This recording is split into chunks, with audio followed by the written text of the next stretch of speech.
नमस्कार मित्रांनो, मी अबूज पाटील स्वागत करतो तुमचं उत्कर्ष इन्स्टिट्यूटच्या या ऑनलाईन लर्निंग प्लॅटफॉर्मवरती. बघा आपण बऱ्याच दिवसापासून आतुरतेनं वाट पाहतोय ती म्हणजे वनरक्षक भरती किंवा वन विभागामध्ये जी भरती प्रक्रिया राबवली जाते त्यामध्ये वनरक्षक आणि वनसेवक हे नव्यानं निर्माण करण्यात आलेलं पद आहे. या भरती प्रक्रियेच्या संदर्भामध्ये आजच्या या सेशनच्या माध्यमातून या ठिकाणी आपण पाहणार आहोत की त्याची जी न्यूज आहे ती न्यूज आलेली होती. त्याच्यानंतर त्याच्या अगोदर एक वन विभागानं परिपत्रक सुद्धा जाहीर केलेलं होतं आणि त्याच्यानंतर त्यासाठी आवश्यक असणारी जी काही शारीरिक पात्रता आहे ती आजच्या या सेशनच्या माध्यमातून आपण या ठिकाणी पाहणार आहोत. जर नवीन असाल चॅनलवरती तर चॅनलला सबस्क्राईब करायचंय, जास्तीत जास्त मित्रांपर्यंत लिंक शेअर करा आणि व्हिडिओ आवडल्यानंतर या ठिकाणी लाईक करायला बिलकुल विसरायचं नाही. आता शारीरिक ज्या पात्रता असतात, शारीरिक पात्रतांमध्ये आपण महिलांच्या वेगळ्या पात्रता आणि पुरुषांच्या वेगळ्या पात्रता त्या कशा पद्धतीच्या आहेत त्या आजच्या या सेशनच्या माध्यमातून तुम्हाला सांगून देईल. ठीक आहे. आणि जे पात्रतेमध्ये बसणारे विद्यार्थी आहेत त्यांनी निश्चितपणे काय करायचंय तर इथे या ठिकाणी तयारीला लागायचं आहे, जेणेकरून ऐन टायमाला ही भरती प्रक्रिया जी आहे त्याला वेग आलेला आहे. लवकरच या ठिकाणी याची जाहिरात प्रसिद्ध केली जाईल, हे प्रामुख्याने काय करायचं तुम्हाला लक्षात घ्यायचं आहे. ठीक आहे. तर आज सुरुवात करूया आपण आपल्या सेशनला. बघा इथं जर बघितलं तर तुम्हाला सांगितलं की 12,991 या एवढ्या पदांची ही या ठिकाणी प्रक्रिया राबवली जाणार आहे असं इथं न्यूजपेपरमध्ये सुद्धा आलेलं होतं. आणि यापूर्वीच्या व्हिडिओच्या माध्यमातून मी तुम्हाला विभागीय निहाय जागा जे वनपरिक्षेत्र आहेत त्यानुसार या ठिकाणी जागा कुठं आहेत, कशा पद्धतीनं आहेत याबाबतची इत्यंभूत माहिती दिलेली आहे. आणि तुम्हाला यापूर्वी सांगितलं होतं की सर्वाधिक ज्या जागा आहेत त्या जवळपास नागपूर वनपरिक्षेत्रामध्ये आपल्याला पाहायला मिळतात. ठीक आहे. आणि पूर्णपणे माहिती म्हणजे 1852 इथं तुम्हाला पाहायला मिळतात नागपूरमध्ये, आणि बाकी सगळीकडेच बऱ्याच प्रमाणामध्ये 1000+ जागा या ठिकाणी प्रत्येक याच्यामध्ये आहेत. 1000च्या आसपास आहेत मॅक्झिमम. ठीक आहे. कमीत कमी जर बघितलं तर नाशिक, पुणे आणि धुळे या आणि चंद्रपूर या विभागामध्ये सर्वात कमी म्हणजे या ठिकाणी 800च्या आसपास या ठिकाणी या जागा पाहायला मिळतात. बरोबर, 800 ते 900च्या दरम्यान. बाकी ज्या आहेत त्या 1000+ जागा सगळ्या परिक्षेत्रामध्ये असलेल्या लक्षात येऊन जातील. ही ती न्यूज होती. आता याच्या अगोदर या न्यूज यायच्या अगोदर काय करण्यात आलं होतं रे तर एक वन विभागाच्या माध्यमातून परिपत्रक सुद्धा जारी करण्यात आलं होतं. ते परिपत्रक सुद्धा तुम्हाला सांगून देतो. बघा, प्रधान मुख्य वन संरक्षक वन बल प्रमुख महाराष्ट्र राज्य नागपूर यांचं कार्यालय. बरोबर. आता त्याच्या अंतर्गत जर बघितलं अप्पर प्रधान मुख्य वन संरक्षकाचं हे पत्र होतं आणि हे या ठिकाणी तुम्हाला पाहायला मिळतंय 5 डिसेंबर 2024. बरोबर, तेव्हाच ते या ठिकाणी पाहायला मिळतंय. आणि त्याच्यानंतर वन व्यवस्थापनामध्ये वनमजूर या संवर्गाची आवश्यकता व सहभाग तो त्या विषयाला अनुसरून या ठिकाणी हे परिपत्रक जारी करण्यात आलं होतं. आणि याच्यामध्ये स्पष्ट केलं गेलं होतं की प्रस्तुत प्रकरणी क्षेत्रीय स्तरावरून प्राप्त आकडेवारीच्या आधारे वन विभागात 12,991 वनसेवकांची पदे निर्माण करणे बाबत प्रस्ताव संदर्भीय पत्रान्वये शासन सादर करण्यात आला होता. ठीक आहे. आणि सदर प्रस्तावाचे परिशिष्ट 3 मध्ये वन विभागांच्या न्याय तपशील इथं दिलेला पाहायला मिळतोय.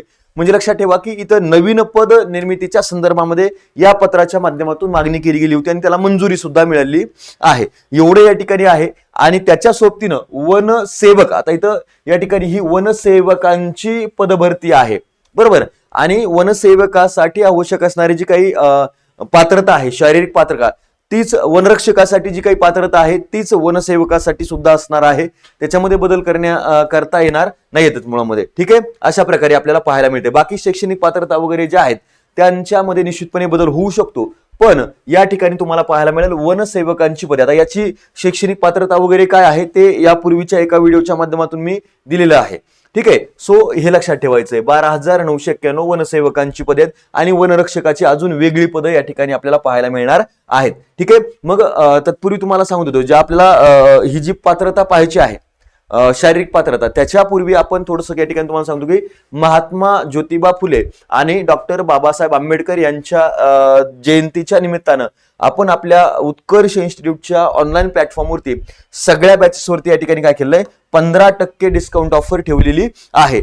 ज्यांना म्हणजे कोणतीही तुम्ही बॅच जॉईन करायची असेल तरी तुम्हाला 15% ऑफ असणार आहे. आणि बघा, बॅचची तुम्हाला वनरक्षक किंवा वनसेवक पदासंदर्भामध्ये जी काही बॅच आहे त्याची फीज ही 999 रुपये आहे. ठीक आहे. ऍक्च्युअली जर बघितलं तर 1499 आहे, पण 999 आपण या ठिकाणी हे देतोय आणि याच्यामध्ये सुद्धा तुम्हाला 15% ऑफ दिलं जाणार आहे. त्यामुळे तुम्ही काय करू शकता तर ही बॅच लगेच जॉईन करून घेऊ शकता. 15% ऑफ म्हणजे जवळपास या ठिकाणी तुम्हाला मोठं डिस्काउंट ऑफर मिळणार आहे, याच्या जवळपास 50% मध्येच.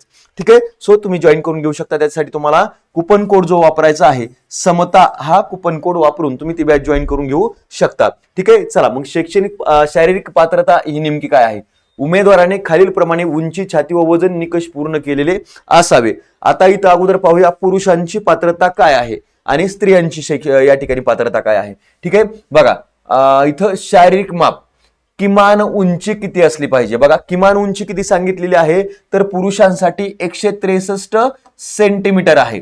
ठीक आहे, 163 सेंटीमीटर इथं त्यांनी स्पष्ट दिले आणि त्याच्या बरोबरीनं महिलांसाठी याच्यामध्ये 150 सेंटीमीटर एवढी या ठिकाणी ही उंचीची अट असणार आहे. त्याच्यानंतर जर बघितलं छातीचा घेर, बरोबर आपल्या चेस्टचा जो काही राऊंड असतो तो किती असायला पाहिजे, तर त्या संदर्भामध्ये पाहत असताना याच्यामध्ये महिलांसाठी सूट दिलेली आपल्याला पाहायला मिळते. पुरुषांच्या बाबतीमध्ये जर बघितलं न फुगवता नॉर्मली किती असणार आहे तर 79 सेंटीमीटर या ठिकाणी लक्षात ठेवायचंय, 79. आणि फुगवून तुम्हाला फुगवता किती आली पाहिजे तर 5 सेंटीमीटर फुगवता आली पाहिजे आणि फुगवून ती भरली पाहिजे 84 सेंटीमीटर एवढी या ठिकाणी आपल्याला इथं छातीचा घेर पाहायला मिळतोय. महिलांच्या बाबतीमध्ये याला सूट दिलेली लक्षात येऊन जाते. ठीक आहे, त्याच्यानंतर वजन किलोग्रॅम मध्ये, वैद्यकीय मापानुसार उंची व वजनाच्या योग्य प्रमाणामध्ये ते असलं पाहिजे एवढं या ठिकाणी मेन्शन केले महिलांसाठी आणि पुरुषांसाठी दोघांसाठी सुद्धा. ठीक आहे, आता याच्यामध्ये जर बघितलं तर काही प्रवर्गांना शिथिलता दिलेली आहे. अनुसूचित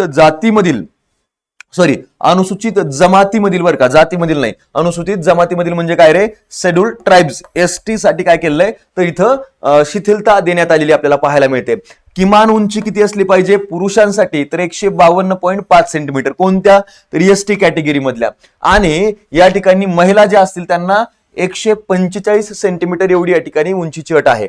छातीचा घेर जर बघितला तर तो सेमच आहे, फक्त उंचीमध्ये सूट दिलेली आपल्याला पाहायला मिळते आहे अशा पद्धतीने. आणि बाकी या ठिकाणी जर बघितलं तर सेमच आहे, म्हणजे इथं छातीचा घेर 79 आणि 84 असला पाहिजे, म्हणजे न फुगवता 79 आणि फुगवून 84 अशा पद्धतीने या ठिकाणी 5 सेंटीमीटर तुम्हाला छाती फुगवता आली पाहिजे पुरुषांना, आणि महिलांना तर याच्यामध्ये सूट दिलेली आपल्याला लक्षात येऊन जाते आहे. आणि बाकी वजनाच्या बाबतीमध्ये सुद्धा ते काय तर वैद्यकीय मापानुसार उंची व वयाच्या योग्य प्रमाणामध्ये हे वजन असलं पाहिजे असं स्पष्टपणे या ठिकाणी काय केलेलं आहे रे तर मेन्शन केलेलं आपल्याला पाहायला मिळतं आहे. ठीक आहे, आणि याच पद्धतीची जी काही अट आहे ती वनरक्षकांना सुद्धा असणार आहे आणि वनसेवकांना सुद्धा असणार आहे. ठीक आहे, चला मग आजच्या सेशनच्या माध्यमातून आपण या ठिकाणी ही माहिती पाहिलेली आहे. बॅचच्या संदर्भामध्ये मी पुन्हा एकदा सांगेल, वनरक्षक किंवा वनसेवक पदाची काही बॅच आहे ती आपण आपल्या ऑनलाईन प्लॅटफॉर्मवरती सुरू केली आहे. 1999 मध्ये तुम्हाला उपलब्ध आहे. पण याच्यामध्ये सुद्धा तुम्हाला जर 15 तारखेपर्यंत तुम्ही जॉईन करत असाल तर या ठिकाणी डिस्काउंट ऑफर सुरू आहे. ठीक आहे, 15% ऑफ तुम्हाला मिळणार आहे आणि त्यासाठी तुम्हाला काय करायचं आहे, जो कुपन कोड वापरायचा तो समता हा कुपन कोड वापरायचा आहे. ठीक आहे, चला मग आजच्या सेशनच्या माध्यमातून या ठिकाणी सेवेला विराम देतो. चॅनलला सबस्क्राईब करा आणि लाईक करायला विसरू नका. Thank you so much.